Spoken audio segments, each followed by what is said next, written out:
बिस्मिल्लाहिर्रहमानिर्रहीम। Dear student, अस्सलाम वालेकुम।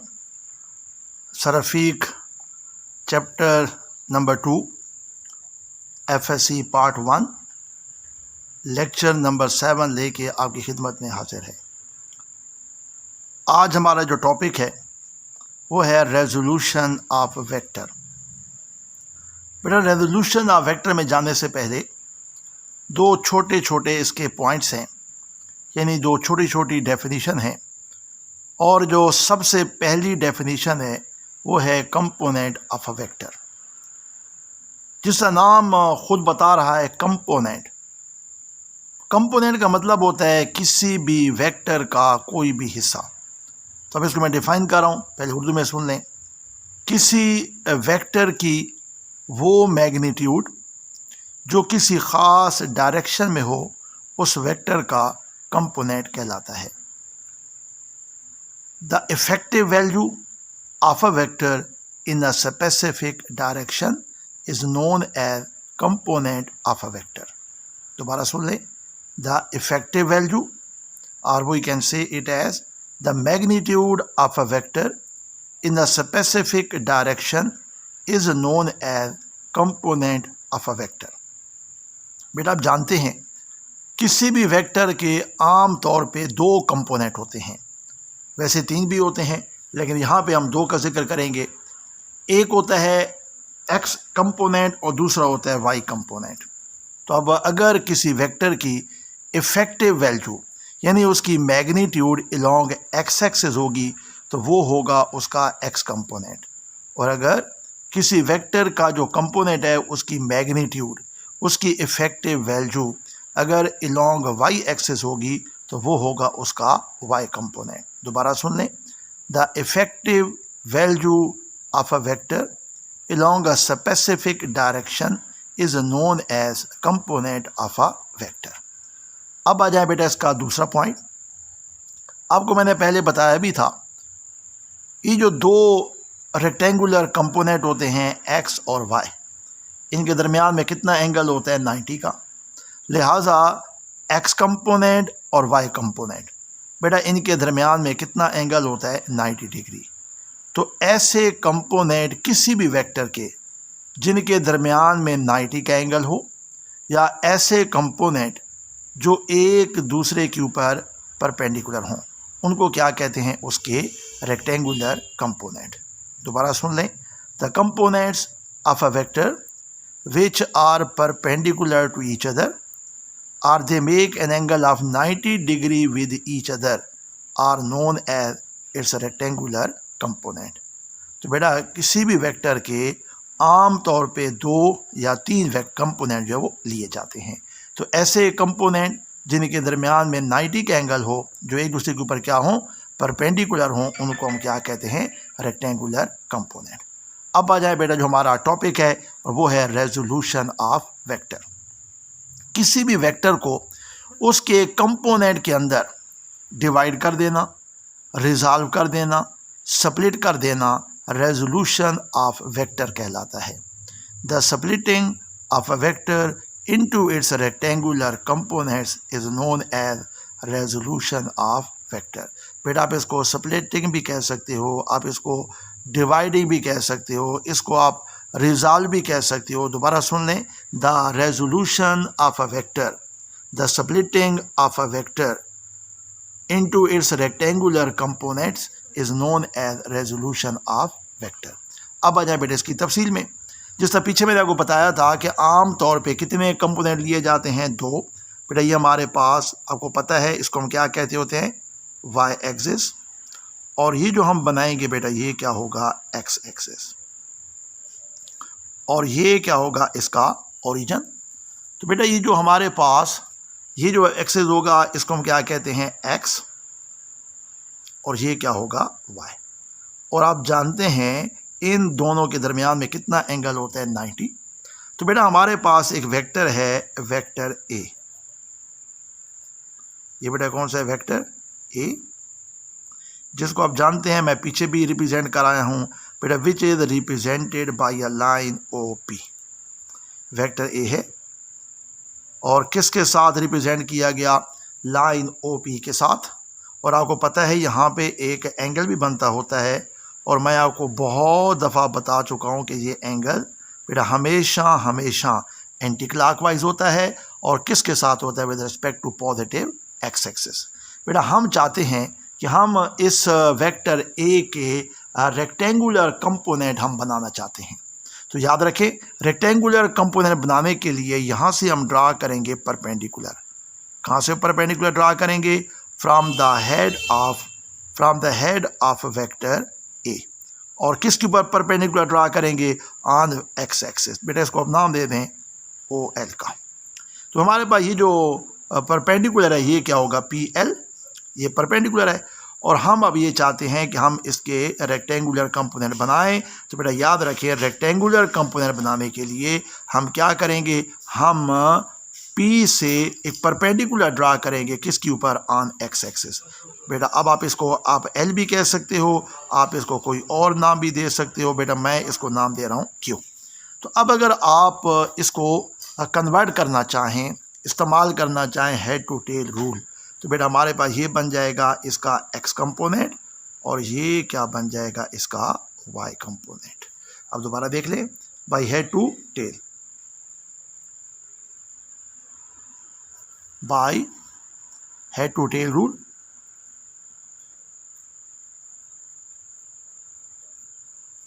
Bye head to tell.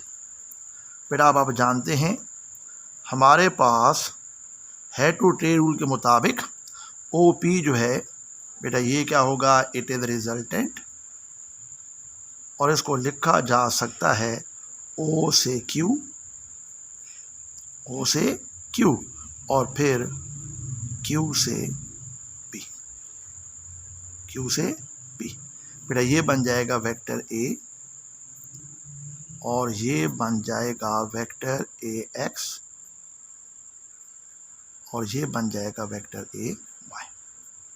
और अब आप जानते हैं बेटा, अच्छी तरह आप देख भी रहे हैं कि x कंपोनेंट ये हमारा क्या होगा? x कंपोनेंट, और ये क्या होगा? हमारा y कंपोनेंट।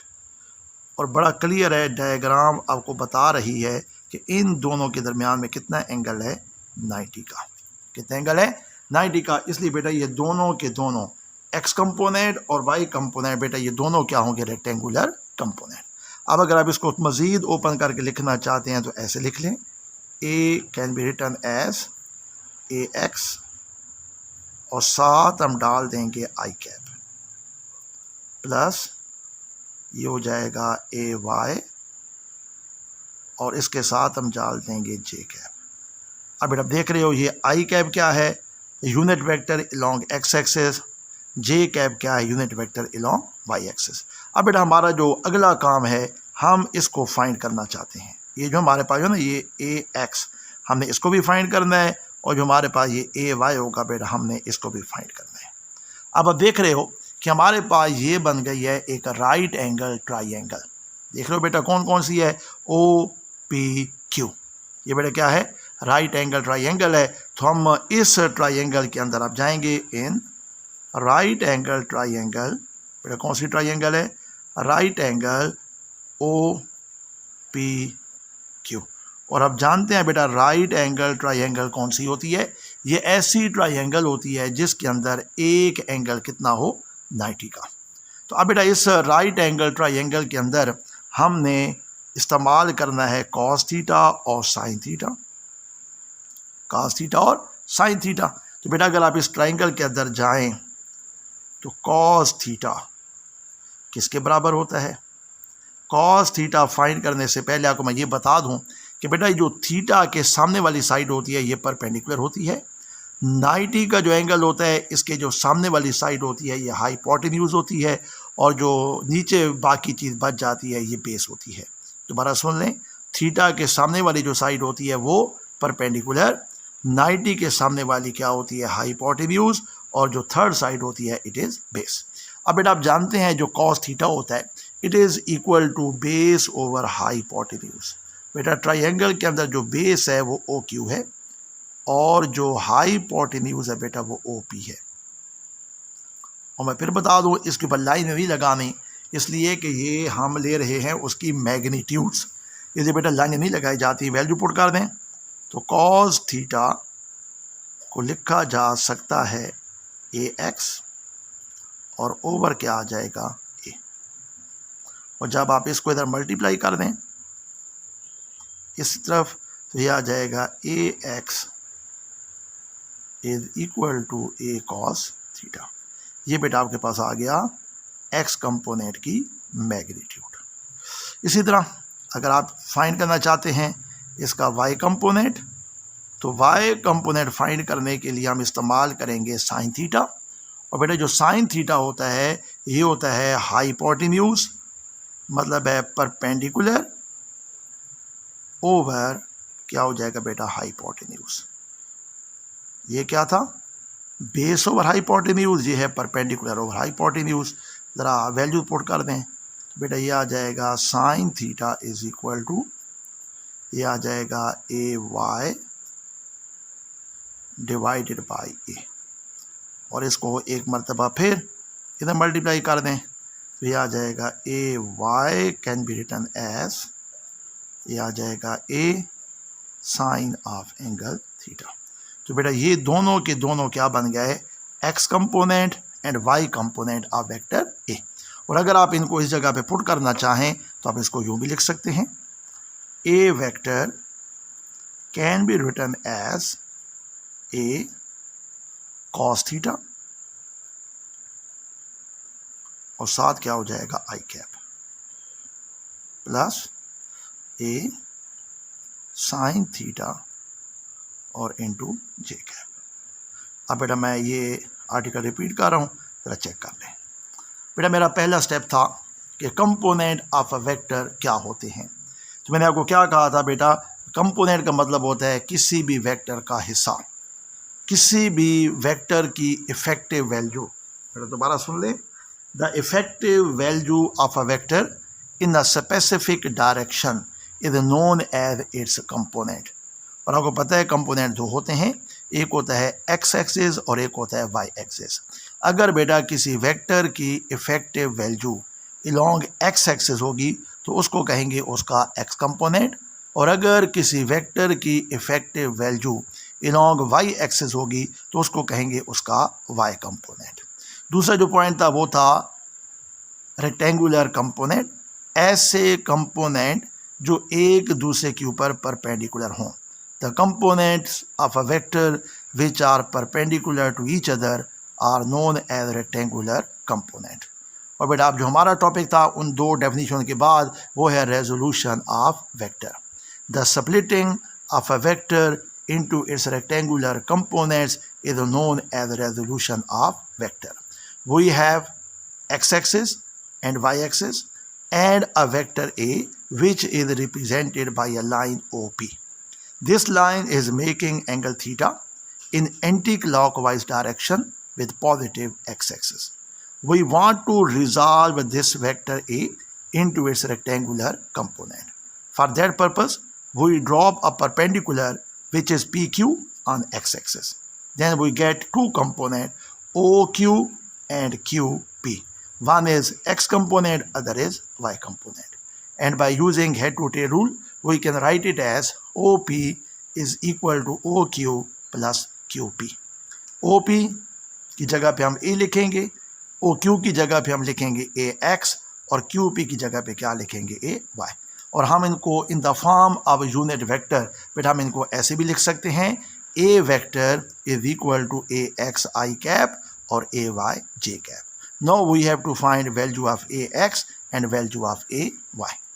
ये बेटा जो ट्राइंगल बन गई है ये कौन सी ट्राइंगल है, it is right angle triangle. और राइट एंगल ट्राइंगल कौन सी होती है, जिसके अंदर एक एंगल कितना हो 90 का। तो बेटा आप देख सकते हो, आपको पता भी है थीटा की जो सामने वाली साइड होती है ये परपेंडिकुलर होती है, 90 की जो सामने वाली साइड होती है ये हाइपोटेन्यूज होती है, और जो ये जो साइड होती है ये बेस होती है। तो हमने क्या लगाया, in right angle triangle cos theta is equal to OQ over OP, यानी base over hypotenuse. cos theta can be written as AX over A, multiply it we will get AX is equal to A cos theta. और sine theta किसके बराबर होता है, perpendicular over hypotenuse, यानी P Q over O P. Sine theta को लिखा जा सकता है ए वाई ओवर ए से मल्टीप्लाई कर दें, a y is equal to a sine theta. और अगर ये दोनों वैल्यूज़ आप इस जगह पे पुट कर दें तो ए बन जाएगा ए कॉस थीटा आई कैप और plus a sine theta into J cap. अब बेटा ये जो है ना, ये जो दोनों हैं ए कॉस थीटा और ए साइन थीटा, ये वेक्टर ए की मैग्नीट्यूड हैं और ये उसका एक्स कंपोनेंट और ये उसका वाई कंपोनेंट। अब बेटा हम पढ़ेंगे इसका उलट। अब बेटा हम जो अभी हमने आर्टिकल डिस्कस किया था, अब हम करेंगे उसका रेसिप्रोकल, यानी उसका उलट। बेटा पहले हमें वेक्टर ए गिवन था और हमने फाइंड किया था उसका वाई कंपोनेंट और उसका एक्स कंपोनेंट। अब बेटा डायग्राम तो वो बिल्कुल वही मैंने बनाई है और बनानी भी हुई है। अब सवाल ये है कि अब आपको एक्स कंपोनेंट और y component both are given and we have to find the vector A. और वेक्टर ए के अंदर आपको मैंने बताया था दो चीज़ें होंगी, one is the magnitude, other is the direction, it means angle. तो बेटा दोबारा सुन लें, हमारे इस आज के लेक्चर का जो दूसरा क्वेश्चन है कि how can you find a vector from its given rectangular component. Two rectangular component A X and A Y are given and we have to find resultant vector A and its angle theta. बेटा आप देख रहे हो इस तरह diagram बनानी है। By head to tail rule हम ए एक्स और ए वाई को मिलाकर क्या हासिल कर लेंगे, रिजल्टेंट। अब बेटा को पता है ये कौन सी ट्राइंगल है, राइट एंगल ट्राइंगल है। और राइट एंगल ट्राइंगल के अंदर बेटा लगता होता है पाइथागोरस थ्योरम, और आप पाइथागोरस थ्योरम से वाकिफ़ हैं। बेटा क्या होता है, हाइपोटेन्यूज का स्क्वायर, हाइपोटेन्यूज को एच पी वाई लिख देते हैं, इसका square is equal to base का स्क्वायर और प्लस क्या हो जाएगा, परपेंडिकुलर का स्क्वायर। अब बेटा यहाँ वैल्यू ज़रा पुट कर दें। आपको पता है हाइपोटेन्यूज बेटा ये है ए, ये आ जाएगा ए का square is equal to base, जो बेस है वो है ए एक्स और इसका स्क्वायर प्लस जो परपेंडिकुलर है बेटा वो है ए वाई, इसका स्क्वायर। अब अगर आपने ये स्क्वायर ख़त्म करना हो, खाली मैग्नीट्यूड लेनी हो, तो आप क्या करेंगे, ले लेंगे स्क्वायर रूट और ये आ जाएगा स्क्वायर रूट ए एक्स का स्क्वायर और ए वाई का स्क्वायर। तो ये बेटा हमारे पास आ गया रिजल्टेंट की मैग्नीट्यूड, रिजल्टेंट की मैग्नीट्यूड। और ये उस वक्त इस्तेमाल होगा जब its rectangular components are given. अब बेटा हमें चाहिए एंगल थीटा, और याद रखें हमें इसका बेस भी गिवन है, इसका परपेंडिकुलर भी गिवन है बेटा, इसलिए हम इस्तेमाल करेंगे टेन थीटा।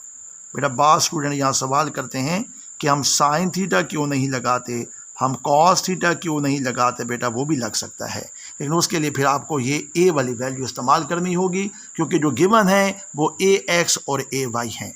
इसलिए बेटा ये बेस और हाइपोटेन्यूज, बेस और परपेंडिकुलर हैं। बेटा टेन थीटा के अंदर बेस और परपेंडिकुलर का ही इस्तेमाल होता है, इसलिए हम आमतौर पे टेन का इस्तेमाल करते हैं। लेकिन बेटा पाबंदी नहीं है, आप साइन थीटा और कास थीटा भी इस्तेमाल कर सकते हैं, लेकिन उसके लिए पहले आपको हाइपोटेन्यूज ए फाइंड करना पड़ेगा।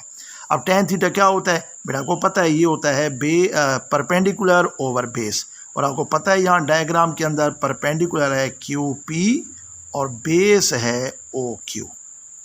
अब बेटा यहाँ वैल्यू पुट कर दें, ये जो टेन है इसको इधर शिफ्ट कर दें, तो ये आ जाएगा theta is equal to tan उस तरफ गया तो क्या बन जाएगा, टेन इनवर्स, और इसकी वैल्यू पुट कर दें।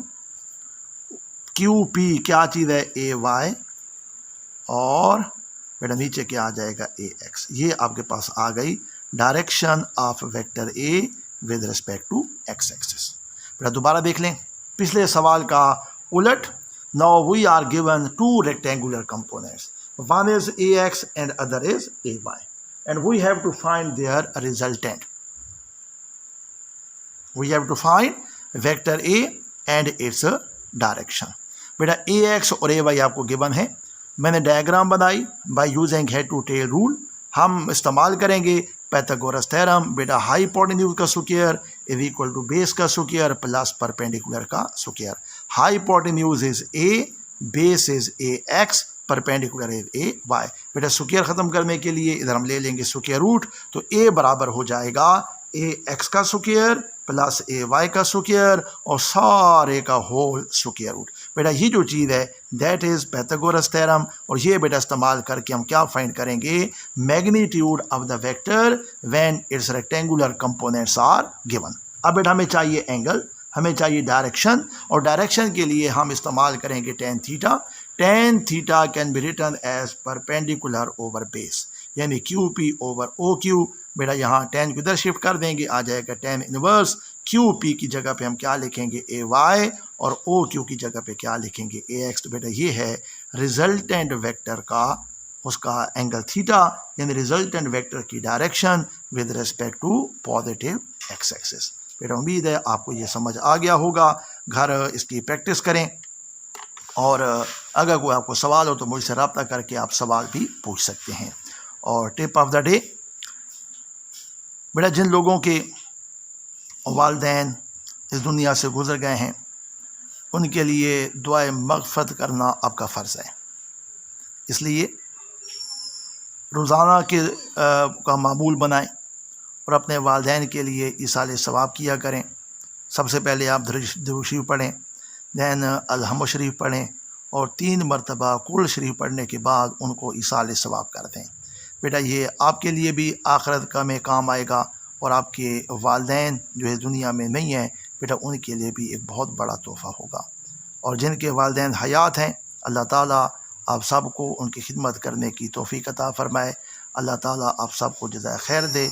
Wish you good luck. इंशाल्लाह अगले टॉपिक के साथ कल आपकी खिदमत में हाज़िर होंगे। उस वक्त तक अल्लाह हाफ़िज़।